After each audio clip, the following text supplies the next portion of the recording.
Olá, tudo bem? Neste vídeo, vou dar continuidade ao conto dos irmãos Grimm denominado Os Dois Companheiros de Viagem. Mas antes de adentrarmos a história, convido vocês a assistirem o primeiro capítulo, onde narra o encontro dos companheiros e como combinaram de viajar juntos, sendo que na caminhada se deparam com o desafio de atravessarem uma floresta para chegarem ao seu destino. Vale a pena conferir. E assim inicia-se o segundo capítulo. Na floresta reinava profundo silêncio, tal como numa igreja. Não se ouvia sequer um sopro de vento, nem o murmúrio de um regato, nem o canto de uma ave. E por entre os galhos frondosos não penetrava sequer um raio de sol. O sapateiro não proferia palavra, caminhando dobrado sob o peso da carga de pão que lhe fazia escorrer o suor pelo rosto, sombrio e aborrecido, ao passo que o alfaiate seguia alegremente, correndo de cá para lá, assobiando ou cantando, ao mesmo tempo que pensava: ó bom Deus, no paraíso deve estar bem satisfeita por me ver tão alegre. Assim se passaram os 2 primeiros dias, sem maiores novidades. Mas no terceiro dia, estavam bem longe de avistar o fim da floresta, e o alfaiate já tinha comido todo o pão. Seu bom humor começou a desvanecer. Contudo, não perdeu a coragem. Entregou-se à mercê de Deus e à sua sorte. À noite, no terceiro dia, deitou-se debaixo de uma árvore, pois sentia tanta fome que não podia prosseguir mais, e levantou-se no dia seguinte com mais fome ainda. O mesmo aconteceu no quarto dia, e enquanto o sapateiro tomava refeição sentado no tronco de uma árvore, o pobre alfaiate não tinha outro remédio senão ficar olhando com uma água na boca. Se porventura se atrevia a pedir um pedacinho de pão, o companheiro sorria, escarnecendo e dizendo: sempre andaste muito alegre. Agora é bom que conheças a desgraça, a fim de saber o que se sente quando de mau humor. Os pássaros que muito cantam pela manhã, à tarde são devorados pelo gavião. Era realmente impiedoso. Na manhã do quinto dia, o pobre alfaiate já não tinha forças para se levantar e estava em tal estado de fraqueza que não podia pronunciar nenhuma palavra. As faces estavam pálidas e cavadas e os olhos avermelhados. Então o malvado sapateiro disse-lhe: hoje dar-te-ei um pedaço de pão, mas em troca te arrancarei o olho direito. O desgraçado alfaiate, que tinha grande amor à vida, para a conservar não viu outra solução. Chorou pela última vez com os 2 olhos, depois entregou-se ao carrasco. Este, que tinha um coração de pedra, tomou de uma faca bem afiada e com a ponta vazou o olho direito do alfaiate.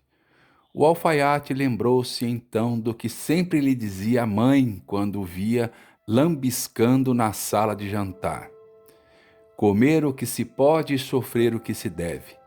Depois de comer aquele pão, pago a tão caro preço, levantou-se e retomou o caminho. Tratou de esquecer a sua desgraça e consolava-se pensando que, mesmo com um olho só, ainda podia enxergar bastante. No sexto dia, porém, a fome voltou a atormentá-lo. Ao cair da tarde, deixou-se ficar ao pé de uma árvore e na manhã do sétimo dia a fraqueza impediu-o de se levantar. Aí, prostrado, via a morte à sua espreita. O horrível sapateiro disse-lhe então: tenho piedade de ti, por isso vou dar-te outro pedaço de pão, mas não grátis, terá que deixar-me arrancar o olho que ainda te resta. O infeliz alfaiate, reconhecendo, embora tardiamente, a sua imprevidência e leviandade, pediu perdão a Deus de todo o coração, dizendo: faze o que quiseres, eu sofrerei o que me cumpre sofrer, mas lembra-te disto: Deus não paga só aos sábados, e dia virá em que terá de prestar contas a ele pelo mal que me fazes, sem que eu o tenha merecido. Nos dias felizes partilhei contigo tudo o que possuía. Bem sabes que meu ofício é alinhavar ponto por ponto. Quando não tiver mais os olhos e não puder mais coser, serei obrigado a andar por aí esmolando. Concede-me pelo menos esta graça. Quando estiver cego, não me abandones aqui sozinho, pois eu morrerei de fome. Mas o sapateiro, que há muito havia expulsado Deus do coração, tomou a faca e vazou-lhe também o olho esquerdo. Depois deu-lhe um pedaço de pão, pôs-lhe na mão um pau e conduziu-o atrás de si. Ao pôr do sol saíram da floresta. No campo que se estendia diante da floresta estava levantada uma forca. O sapateiro conduziu o cego para junto do patíbulo e, abandonando-o ali, continuou a viagem sozinho. Exausto pela canseira, pela dor e pela fome, o infeliz adormeceu e passou a noite em sono profundo. Ao romper do dia, despertou, sem saber onde se encontrava. Da forca pendiam os corpos de 2 malfeitores, e na cabeça de cada um deles havia um urubu. Um dos enforcados pôs-se a dizer: Irmão, estás acordado? Sim, estou acordado, respondeu o outro. Escuta, tornou o primeiro, quero dizer-te uma coisa. O orvalho que esta noite caiu sobre nossos corpos e da forca restituiria a vista aos cegos que nele banhassem os olhos se o soubessem.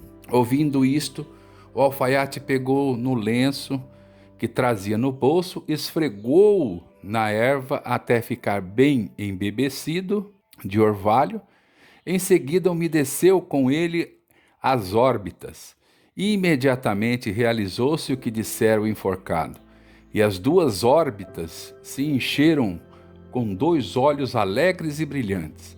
Dali a instantes, ele viu o sol surgir de trás das montanhas e diante dele, na vasta planície, vi erguer-se a grande cidade real com suas esplêndidas portas e um cento de campanários, ostentando cúpulas e cruzes cintilantes. Com imensa alegria, pôde distinguir cada folha das árvores e seguir com a vista o vôo das aves e as danças complicadas das moscas.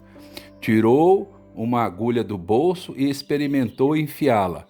Vendo que o conseguia tão perfeitamente como antes, o coração saltou-lhe de alegria. Lançou-se de joelhos, agradeceu a Deus pela graça recebida e fez a oração matinal, sem esquecer de rogar pelos pobres enforcados que ali balançavam, impelidos pelo vento, como se fossem badalos de sino. Assim eu encerro a leitura desse 2º capítulo. Espero que vocês tenham gostado e em breve estarei publicando o 3º capítulo. Um abraço, até mais.